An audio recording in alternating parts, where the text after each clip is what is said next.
Welcome in, guys. This week's episode of Garner Racing Podcast is a little eventful. We did have some things take place this weekend that creates a small amount of controversy and had some uptight drivers when we left out of there Saturday night. So, could be eventful this weekend at Sayre Speedway. Again, it's Garner Racing Podcast, and as always, brought to you by Outlaw Chassis Engineering. Brett and those guys are ready for you to bring your car. Whatever you need, give them a call. They can do as small as just tweaking on your suspension, setting up your car, or they can go as big as completely renovating your whole car, new bodies, new noses, new tail pieces. If you need your seat moved, a lot of you guys mentioned you're not comfortable in your car. Take it to Brett and the guys. They can refabricate and get your seat and get you comfortable. You want professionals welding on your roll cage when it comes to stuff like that. So get your seats mounted in there, get them in there correctly. Don't just change it. If you need your stuff updated, your seats, seat belts, windshields, window nets, anything like that, give those guys a call. I know most of the time they keep metal on hand to be able to do that stuff. Again, that's Outlaw Chassis Engineering. Give Brett a call, 205-522-7759. Now, this week was the Push Truck Pete Memorial Race, which if you've been around Sayre for a length of time, you know that Pete is a legend. He was always the push truck driver. He was always reliable. He was always there, very consistent. His family's around the racetrack still, the Buzz cars. Jonathan Eustace and his family still come and still race, and they're in the stands. I would say a small part of the big overall picture, right? So they are part of that consistent group that's always at the racetrack. They are roots to Sayre Speedway, right there with the Eustace group. So it's great to see that they're still honoring Pete. And so that Buzz race was pretty exciting. That's one of the groups where there was a little bit of contact. Brandon Houghton got I wouldn't say he got put in the wall. The way the race played out, Brandon was out front. Him and Michael was leading, doing a great job, putting on a great show. And then something happened, and Brandon got shuffled to the back. Brandon fell back to probably 5th or 6th, and then there was some contact, and this put him into the 4th corner. So going into 3, there was a little contact. I didn't get to see exactly what happened to create the direct slide into the wall, but there was damage, a lot of damage to the car. Don't even recall who was in the wreck with him, but it didn't play an outcome to the race. Brandon had already fell off, assuming something went wrong with the car, and then he fell way off. So Michael went on to win that race, and he was scooting. The car looked great.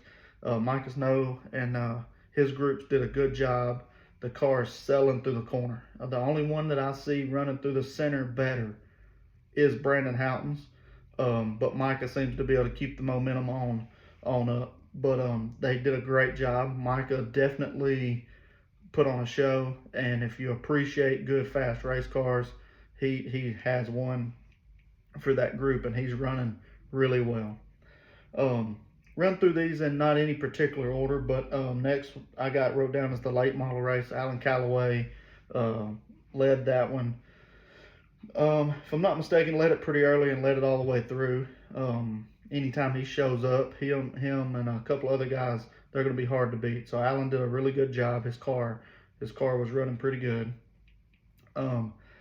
Saw some tore up cars. I want to say the 2 car was being lapped and got moved, possibly punted out of the way.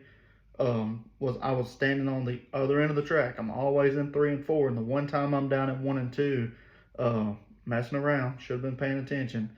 Something like that happened in the 81 car. Dustin Knowles collected a lap car that got moved, and it just created a bad night for that 81 camp. And those guys had that car looking pretty good. They're getting better and better and better every week. Last year they came out, said they had brake troubles at the end of the year. Looks like they got that worked out.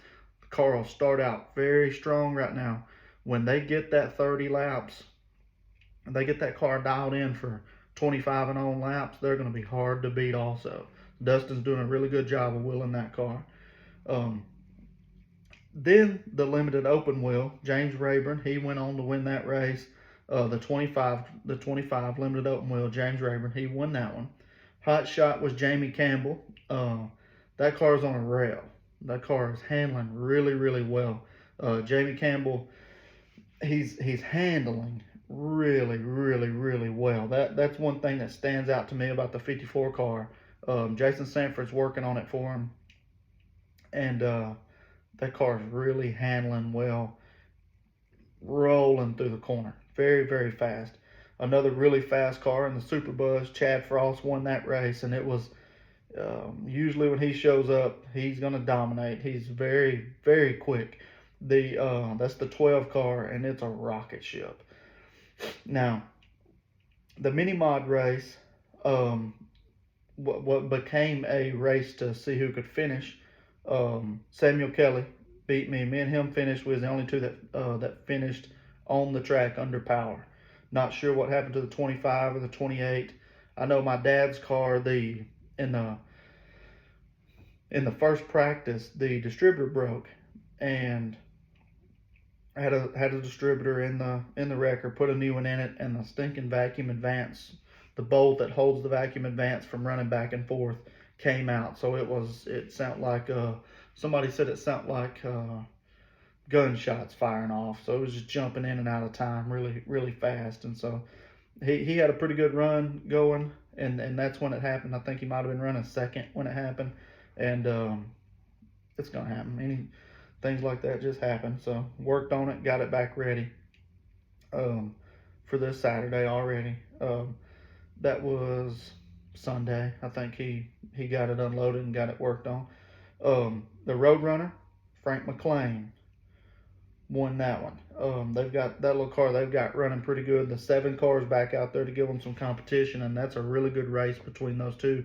And they are when I say cars are fast, I'm talking about just for that class of car, right? But the 7 car, I think he may be new to racing, but last week he was phenomenal. Cars rolling through the corner very good. This week he seemed to be overdriving it because Frank was ahead of him. And the week before he was just cruising because he was out front. And in those cars, not having the steering wheel overturned and having that momentum up allows those engines to run because they're not geared. Some of them ain't geared. They're not geared. They're not advanced as far as vacuum or timing or any of that. They're just stock engines, so they're just running. And it really means a lot to keep those cars pointed in the right direction. But I think what we all would like to talk about would be the Pure Street race. You guys seen that, and we've seen a new driver. Cameron Kilgore came out in the 5 car, and a rookie driver last year, Nate Carter, is now competing for a win this week and led a lot of laps. Cameron Kilgore drives from the back all the way to the front, and there was a caution. Caution comes out. Cameron's right on his tail, going off into 1 and 2. The 9 cars behind the 5. So it was 24, Nate Carter, 5, Cameron Kilgore, and the 9 car. Sorry, buddy, I know that man. I talk to him every Saturday he's been over there. I can't remember his name, and I don't want to misspeak on it. But they're flying off into 1 and 2, and I've heard three different ways. Cameron dive bombed him. 24 swings wide, and then 9 pushes 5 under 24. I didn't necessarily get to see the exact what happened. I don't know if there's a video that surfaced other than Nate Carter's where he spun out late exit from the center on. He was already spinning, so that's where the contact was probably made, right there in the center of the corner. And when he spun around, Noah Samples just nailed the front end of his car. Looked like he might have been getting some help getting shoved in. Just the way one engine peaked, might have seemed like the 11 car was in the brakes trying to miss it, and somebody was shoving him because an engine peaked really high, and it wasn't Nate Carter's, which is the one you could hear. If you watch Nate's video he put on as a reel, when he spun and he's looking back, it's like the 11 car is kind of up on its front end and just gets drove into the front of him.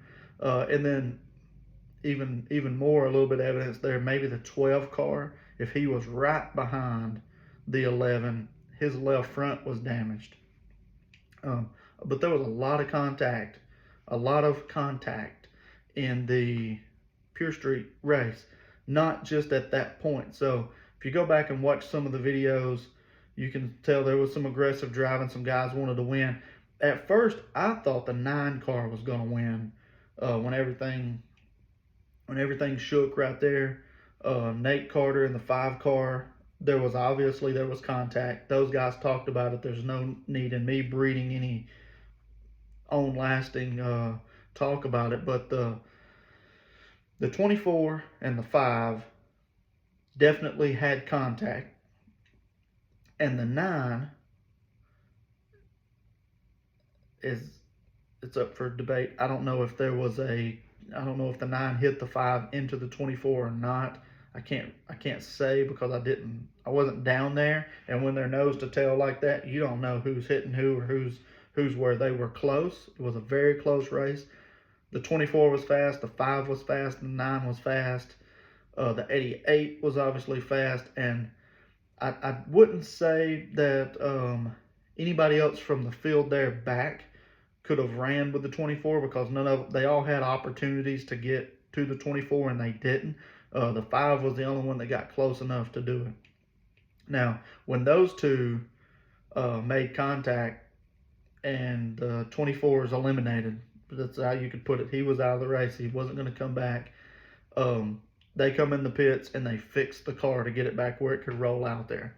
But the 9 car sails it off into the corner, and I want to say either his brakes went out or they locked up because he walked to the wall. And then the 88 went on to win. Bo Gray, I think everybody would say he was donated a win.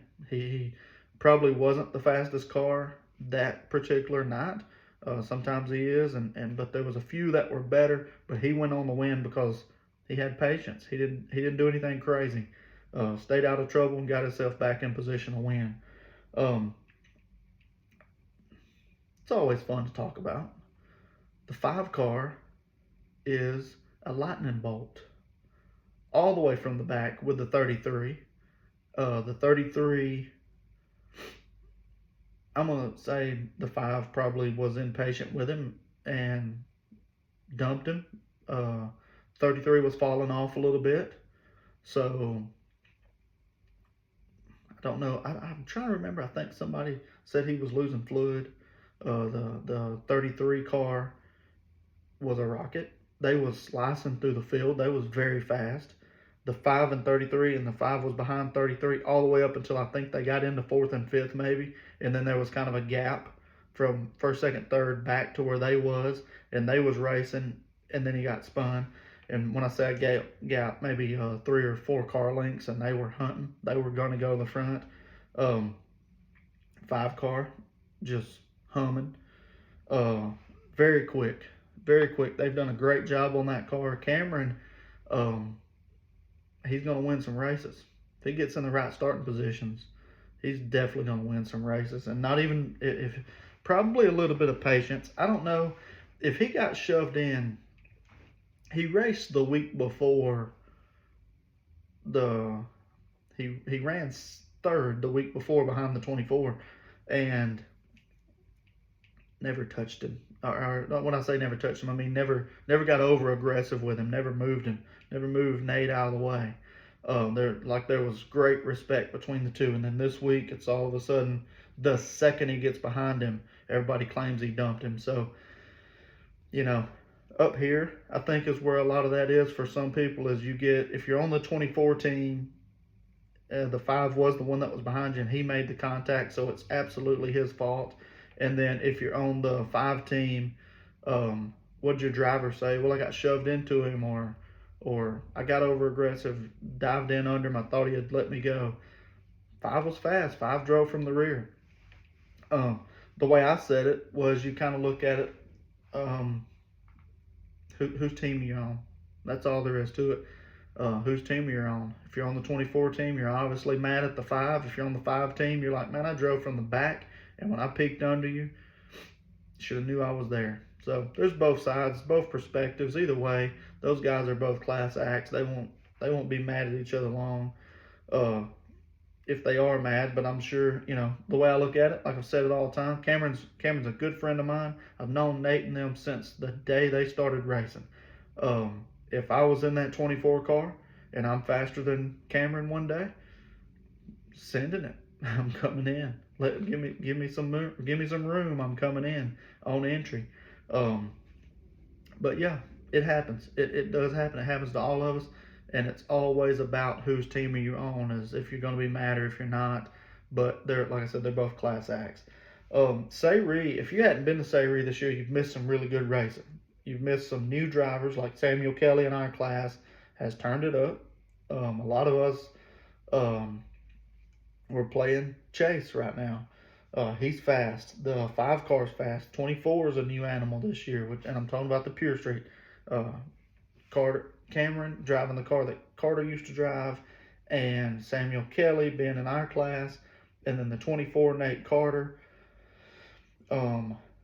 Let's see who else. There's been some really fast, like Frank McLean doesn't have the van anymore, so he's down in the Roadrunner class versus the Hot Shot class, and he's doing really well in that car. Jamie Campbell in the road, or the Hot Shot. That's 2 new classes, or they split the classes up there. Micah Snow being in the Buzz along with Brandon Houghton. If Brandon doesn't get his car back, I don't recall anybody that had a chance to run with Micah. It's pretty much been Micah and Brandon running up front all year in that division. So this week we're going to have the Super Street back. The last time the Super Street was there, Zach Smith brought the hammer with him. Chase Argent was hung up behind the 51 a little bit. I would say he wasn't going to be able to run the times that he needed to catch Zach. And the way that race started, Zach Smith just bolted out front.